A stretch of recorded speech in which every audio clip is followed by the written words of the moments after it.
आपका पेट बहुत दिनों से साफ नहीं हुआ, आप सारा उपाय कर कर के थक गए हैं। कॉन्स्टिपेशन को ख़त्म करने के लिए आपने बहुत सारे नुस्खे अपना लिए, या फिर बहुत सारी दवाइयाँ ले ली, या फिर बहुत सारे चूरन खा लिए। अगर आपकी कब्ज बहुत पुरानी हो गई है और जल्दी से आपका पेट साफ नहीं होता है, तो आज ये वीडियो आपके ही लिए है। और आज आप इस वीडियो में लास्ट तक ज़रूर बने रहना, आप स्किप मत करना, नहीं तो आपको वो फॉर्मूला नहीं मिलेगा जिससे कि आपकी कब्ज ठीक हो जाए।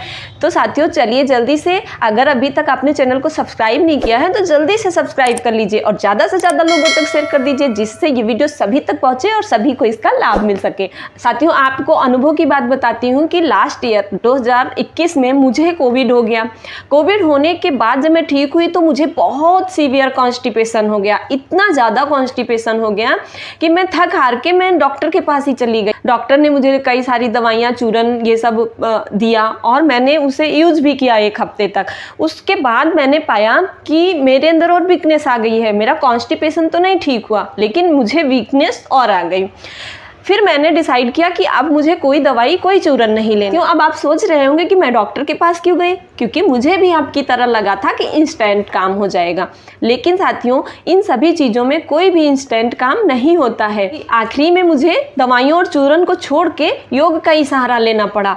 फिर मैंने लघु शंख प्रक्षालन के द्वारा अपने कब्ज को ठीक किया। साथियों लघु शंख प्रक्षालन की जो क्रिया है वो हमारे पूरे आहार नाल की सफाई कर देती है, हमारे पेट से लेकर हमारी आंतों तक पूरी सफाई करती है। तो अगर आप भी चाहते हैं कि आपका कॉन्स्टिपेशन बिल्कुल नेचुरली ठीक हो तो आप भी लघु शंख प्रक्षालन कर सकते हैं। तो लघु शंख प्रक्षालन करने के लिए आपको और कहीं नहीं जाना, आप वीडियो को देखिए, आपको डिस्क्रिप्शन में लिंक दी गई है, आप जल्दी से उसे क्लिक करके और वीडियो को देख के लघु शंख प्रक्षालन कर सकते हैं। अब आपको बताती हूँ कि चूरन और दवाइयाँ किस तरह नुकसान करती हैं और उससे कॉन्स्टिपेशन ठीक नहीं होता है। चूरन और दवाइयाँ साथियों हमारे छोटी आंत पे काम करती हैं, हमारी बड़ी आंत पे काम नहीं करते हैं। और जो हमारा कॉन्स्टिपेशन होता है, कब्ज होता है, हमेशा हमारी बड़ी आंत के मूवमेंट के कम होने से होता है। तो ये दवाइयाँ और चूरन हमारे छोटी आंत के अंदर रिएक्शन करते हैं और वहाँ पे जो भोजन हमने किया है, जिसका पाचन चल रहा है, और ये भोजन बिना डाइजेस्ट हुए इन चूरन और दवाइयों की वजह से बाहर निकल जाता है। इसीलिए साथियों हमें ज़्यादा से ज़्यादा नेचुरल तरीकों को यूज करना चाहिए, ना कि चूरन और दवाइयों का सहारा लेना चाहिए, क्योंकि ये हमें फ़ायदे के बजाय कई बार बहुत ज़्यादा नुकसान पहुँचा देती हैं। साथियों आगे से आप ख्याल रखिए कि अगर आप चूरन और दवाइयाँ लेते हैं तो आप उसे 1 या 2 बार ही लें।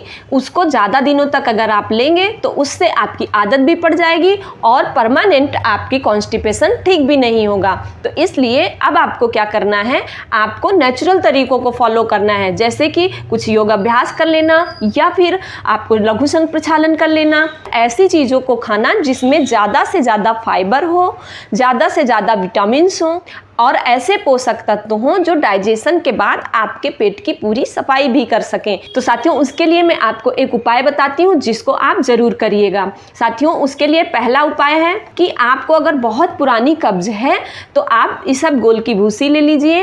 ये बहुत अच्छा फाइबर माना गया है। आप इस भूसी को 1 चम्मच रोज रात को गुनगुने दूध में डालकर पी लीजिए और देखिए फिर आपका पेट कैसे साफ होता है। दूसरा टिप्स आपके लिए क्या है कि आपको 5 से 10 मुनक्का लेना है, मुनक्का बड़ा वाला। साथियों यहाँ पर मैं किशमिश की बात नहीं कर रही हूँ, मुनक्का जो काला वाला होता है, बड़ा वाला, आप उसे 5 से 10 ले लेना है। उसके बाद उसे दूध में उबाल लेना है थोड़ी देर।